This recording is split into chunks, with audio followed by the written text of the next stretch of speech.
Hello, જય Shri Krishna, Radhe Radhe, welcome back to my mini vlog.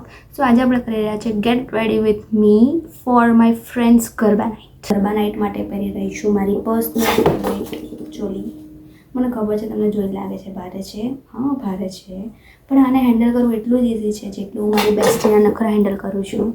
પણ એ છતાં બી એ મારી વન એન્ડ ઓનલી બેસ્ટી છે, જેને હું કોઈની સાથે બી શેર નથી કરી શકતી. તેનું થોડું ચેન્જ થઈ જાઉં કેમ કે હું ઓલરેડી લેટ થઈ ગઈ છું. ચેન્જ કરીને હું રેડી થઈ ગઈ છું અને મારી પાસે ટાઈમ નહોતો તો મેં તૈયાર થતાં રેકોર્ડ નથી કર્યો અને પછી નીકળી ગયા મમ્મી સાથે વેન્યુ પર જવા માટે. હવે ખબર નહીં મારો દિવસ સારો હતો કે ખરાબ. વેન્યુ પર પહોંચે એવી જ લાઈટ જતી રહી તો મારું જમવાનું બી થોડું મોડું થયું. હવે ગરબા નાઇટમાં જ્યાં લોકો ગરબાની મોજ માણતા હોય ત્યાં હું છું જે એક બૂમરેંગ બનાવું છું. અને કાલે આ બધું જોઈને મને રિયલાઇઝ થયું કે કેમ ગરબાને સંગીત રાખવામાં આવે છે. કેમ કે આ એક એવા મોમેન્ટ્સ હોય છે જેમાં તમે રિયલાઇઝ કરો છો કે આવી મોજ જે ભાઈ બહેનો આપણે બચપનથી માણતા તે હવે નથી માણવાના. હવે ખાલી ફેસ્ટિવલ પર જ એકબીજાને મળવાનું થશે.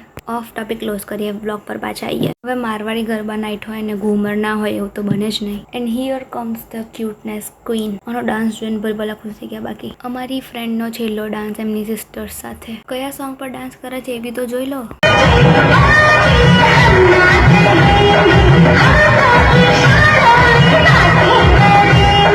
અને પછી હસબન્ડ ઇશારા સમજે નહીં એટલે હસબન્ડ ગયો.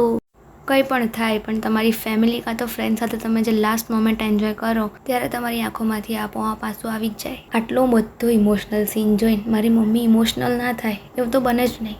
ને ગુજરાતી ગરબા નાઇટ છે, ગોગો તો બને જ છે ને.